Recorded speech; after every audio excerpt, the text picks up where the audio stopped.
So we just had our septic pumped out today, and I wanted to give you guys a few pointers and just tell you a few of the things that we ran into about our system and what might actually apply on your system as well. So just a little background on the system that we installed. We have an aerobic system. So you'll hear people talk about a leach field or a drainage field system or a conventional system.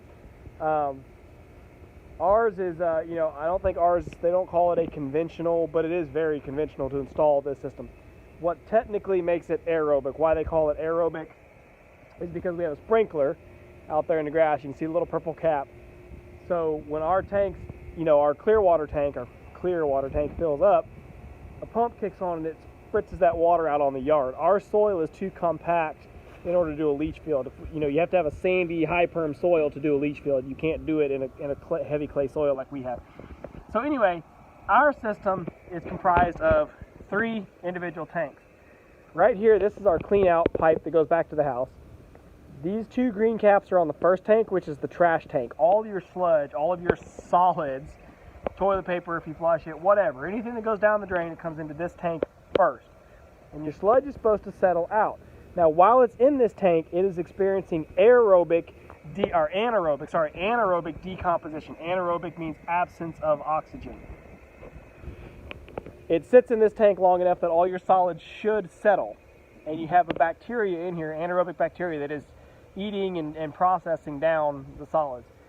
From there, it goes through a pipe into this second tank, which is underneath of this. This is our air pump and our control station, and then the tank actually extends on into this grassy area. Not quite to that cap. No, it does. I'm sorry. So these 2 caps are not, god darn, backwards camera. This big cap here and this next one right here, they're on the same tank. So there's a big tank under the ground right here, and that is your aerobic tank.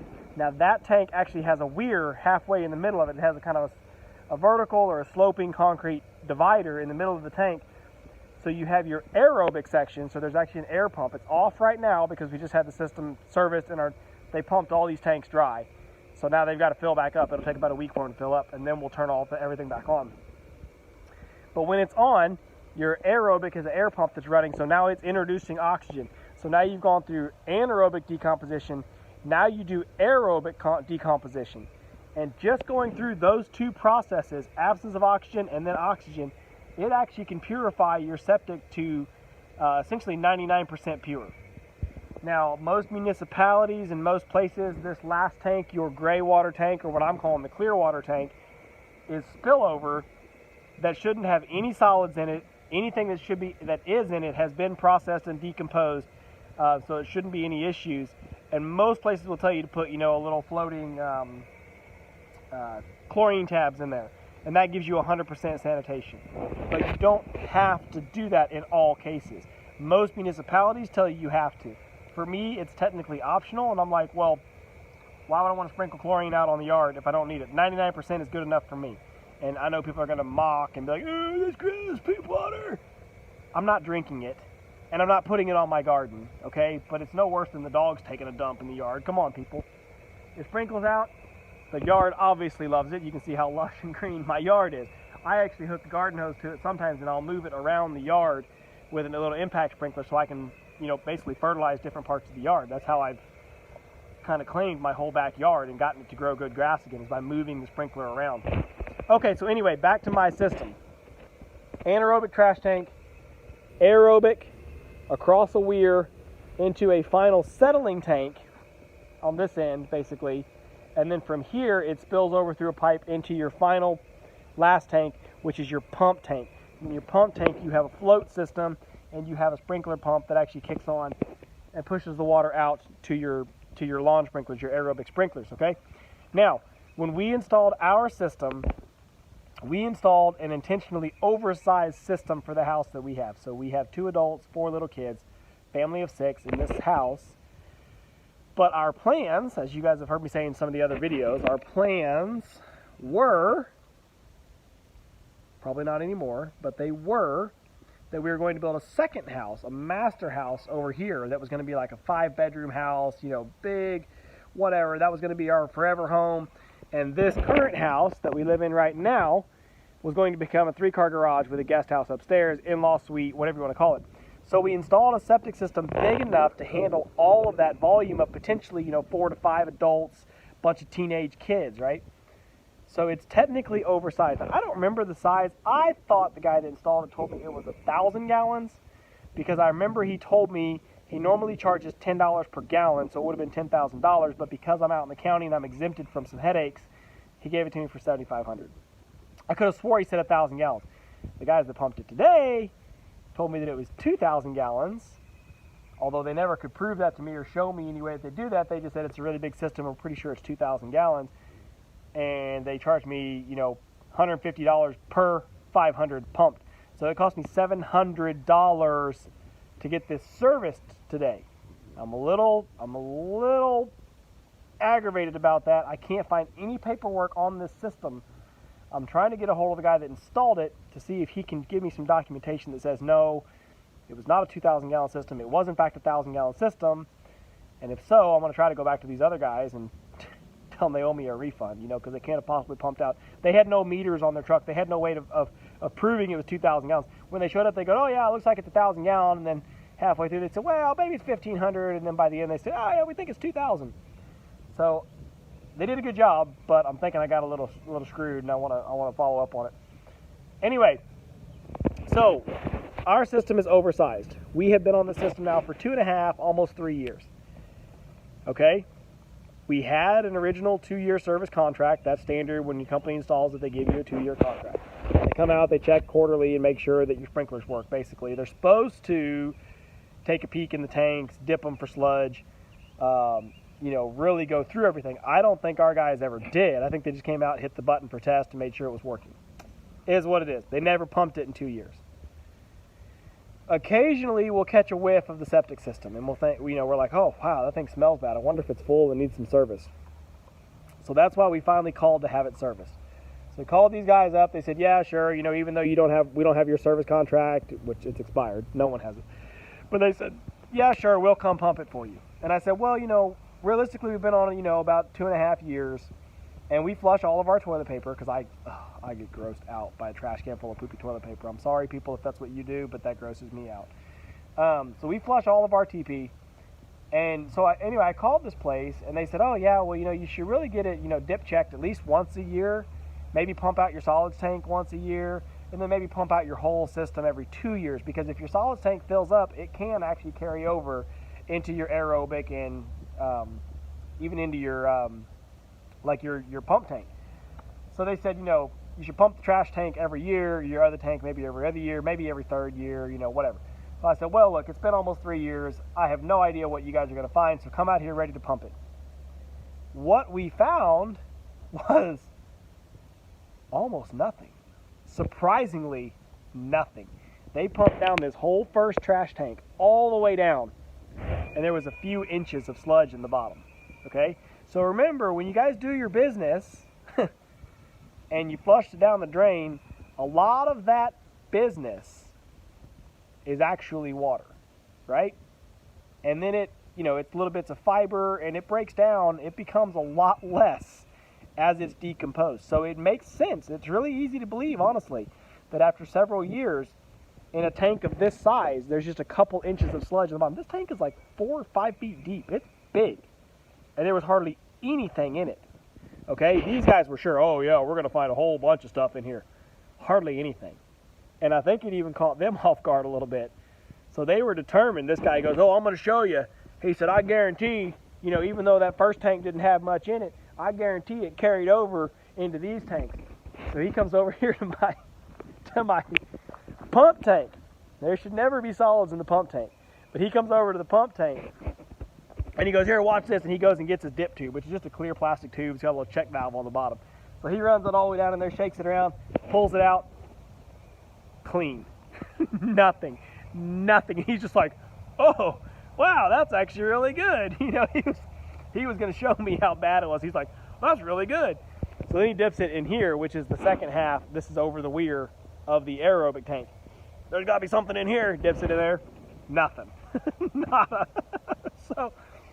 So anyway, you know, they were cool about it. He showed me everything. I stood out here and I watched him. He explained how everything works. He showed me how to take it all apart, showed me how to properly service it, because there's just inside of here, there's just an air pump, like a big aquarium pump, and it pumps down a tube into your tank. So it's not a submersible air pump, but it's got an air filter. That air filter was all full of just debris and grass seeds and crap. I've never washed it out. And like I said, I don't think my guys that were doing the 2-year maintenance ever washed it out, because I was never here when those guys came by, but their notes that they left never said, you know, cleaned the air filter, did this, did that. It just said system good. So anyway, it was fun today. I learned a lot about it, on how to service it all myself. My county actually offers a program that you can go take to get a certification to check and maintain your own tanks. So that gets you out of that that service contract. Basically, you're your own service contract provider. It does not license me to go pump other people's tanks or to actually pump my own tank. It just certifies me to check my own and make sure that it's up to snuff. Basically, shows me how to do a water test, shows me how to do a dip test, whatever. I've never done that. Look, I'm cocky, I guess. I don't think I need to do it. I did everything. I learned everything today on how to properly service it. And I'll admit, I did not know. I have not touched this thing since it was installed. Anyway, so like I said, I've got to follow up on the 2,000 gallons, because I think they overcharged me a bit. But it was kind of funny, because despite all of that, despite them seeing how clean it was, they still didn't want to admit it. So when he's getting in the truck to leave, he's like, yeah, you know, you might get away with it for another 2 years, you know, but I wouldn't let it go much longer than that. I darn sure wouldn't wait no 3 years. And I handed him a check and I said, see you in 10 years, bud. Because I'm going to come out here now about once a year, and I'm going to stuff a dipstick into this thing, you know, and just pull it out, and I'm going to see. I'm going to go buy one of those little sample sticks, or I'm going to go just get a piece of clear tube myself and dip it in there and see. And if this trash tank isn't filling up, and if darn sure if nothing's spilling over, I'm not paying those guys to come out here and pump the whole thing dry again. It's just not going to happen. There's no need. They hauled off. Let's say that it is a 1,000-gallon system, and they actually, you know, they pumped it all the way down. I stood out here and watched them. They pumped every tank all the way down. They hauled off 990 gallons of water. Sure, it's septic water, but they didn't haul off 900 gallons of sludge, of, you know, solids. So, you know, what are you paying for? Somebody to come out and shove a hose in the tank and suck it dry. You know, and like I said, it's a business. I get it. I'm not trying to tell you, I'm not trying to discourage anyone from properly maintaining and servicing their system, but I want you guys to think about it, that, you know, there's plenty of people that just blindly say, oh yeah, come pump it every year, just come pump it every year, and you're just throwing money away, okay? They will come out and they will check it for you to see if it needs to be pumped, but of course there's a service fee, $75 or $100, whatever it is, right? So that's why this time, like I said, we called them out and I said, come out ready to pump it, because I have no idea what you're going to find. Let's pump it anyway, let's see. Now I have a baseline. Now I know that after 2.5 years, there was maybe 10% in the bottom of the trash tank. Maybe. I didn't measure it, but it was almost nothing. It was shockingly nothing, okay? So anyway, I wanted to share that with you guys. I wanted to explain to you how my system works. My understanding is that a leach system, you know, in a leach system, you still have a solids tank, and I think then it just has a weir over into another tank. I don't know that a leach field system has an aerator on it. Don't quote me on that, I'm not sure. I've never had one. This is the first septic system I've ever been on. When I was a kid, we were super trashy. We had just a pipe that went over the side of the hill into a ditch, and we would flush the toilet and run out and watch the free fly. But hey, you know what? Where we were back then, that was okay. Now it ran down a ditch into a lagoon, okay? But anyway, I never had a septic tank like this growing up. The lagoon was technically the anaerobic process of it. You never have to pump the lagoon out, you know. I guess over decades the lagoon might fill in, but anyway, yeah, so I just wanted to share that with you guys. Like I said, what I learned today, I learned that I spent way too much money today. That hurt to write that check, because in hindsight, I should have had him come out for $75, shoved a little dipstick in here, and go, yep, nothing in there, bud. But I didn't know, and I was a little nervous, and my wife might have gotten my head a little bit, because like I said, our system, every now and then, about once or twice a year, it'll randomly throw the breaker. Just boom, kills the breaker. And we never, it's never like after a storm, it's never after a lot of rain or lack of rain. We've never been able to pinpoint why it throws the breaker, it just does it. And I go over here and I turn the breaker back on, and voila, it runs again for another 6 months, no problem. So I think probably what's going on when it's doing that, more than anything, I think probably our air pump was overheating because the air filter was plugged up. And then I think it, it's overheating and it pulls too hard and it makes it throw the breaker. Because inside this little control box here, there was a 10, and a 15 amp, I think, in here. And it all runs on a 30 amp breaker in the panel, which is fine because these breakers aren't always drawing their full load. We're not going down that road. But anyway, I think it was running a fine line and it was throwing the breaker. Just every now and then something would get a little too hot. Because like I said, it's never consistent enough to be an issue that we have to have it looked at. It's just we turn it back on and we're good to go. So anyway, if you guys have a system like mine, now you know. These are solid concrete tanks. I didn't actually make a video about it. I should have made a video when we were building the house, but I was so busy I forgot. These are solid concrete tanks. There are 3 individual tanks buried in a straight row, and they've got a 4-inch PVC pipe with rubber booties that goes from one tank into the next, into the next, into the next.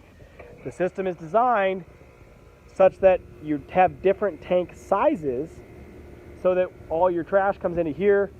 In theory, it sits in this tank, it works its way slowly through this tank, and then it spills over into the aerobic tank, and it works its way slowly through that, spills over the weir into the next tank. So the water that comes into tank here, the water and debris that comes into here day 1, really theoretically doesn't get over here and sprinkled on the lawn for several days. That's the way the system's designed. It's sized or designed around a certain time, retention time, to give you enough time for that bacteria to break it down. Oh, I did learn also on the bacteria, because he showed me, we took this first cap off and there was some sludge on top and there was maggots crawling around, and he said those maggots are feeding on dead bacteria, and he said you've something in here has caused your bacteria to die. Go to the store, get the Rid-X or some other Septic bacteria brand, flush it down your toilet, dump it in your clean out pipe, whatever, get it in your tanks to reestablish your bacteria. He said, or you can go to Walmart and you can just buy you a bag of Old Roy dog food, Old Roy, because Old Roy dog food still has the yeast in it, and the yeast is that anaerobic bacteria. So I guess you can go dump some dog food, but it's got to be Old Roy, not just any old dog food. Got to be Old Roy. Anyway, I think I've talked enough. I think I've told you guys enough. Lessons learned today. I spent way more money than I should have, but I know now I probably won't spend that money for another decade. Maybe not even that long. We'll see. Obviously, the kids are going to get bigger. They're going to take longer showers, flush bigger deposits. But I know now how to pop that lid off and take a dip in there and see. And like I said, there's no sense in having them pump it any sooner, because they're going to charge you, at least these guys, and I imagine most guys, they charge you per gallon pumped, whether it's water or sludge, they don't care. And you don't have any real problems until your trash tank gets so full that it starts to spill over down the line. That's when you'll start to get issues. So, it's good to check it and make sure you don't have any solids, especially like in your pump out tank, because you don't want your discharge pump picking up, potential solids off the bottom of that tank and then plugging up the pump or plugging up your sprinkler heads or stuff like that. That is another one of the service details, by the way. You need to check your sprinkler heads. You can take them off, you can clean them out, you can take them off and leave them off, and then kick your system on test and flush through all those lines to kind of blow out any debris that might be settled in the lines. So, anyway, hopefully you guys get something good out of this. Hopefully if you guys have a system like mine, or you're considering a system like mine, I really like it. I prefer to have this over having, say a lagoon in the backyard, just because the lagoon, You know, it's not going to look very pretty or smell very pretty. So I like the buried tanks in the backyard. It's very subtle, hardly noticeable. But anyway, hopefully you guys learned something. I know I sure did. Now it's time to see if I can find some green beans to pick. They're in here. They're in there somewhere.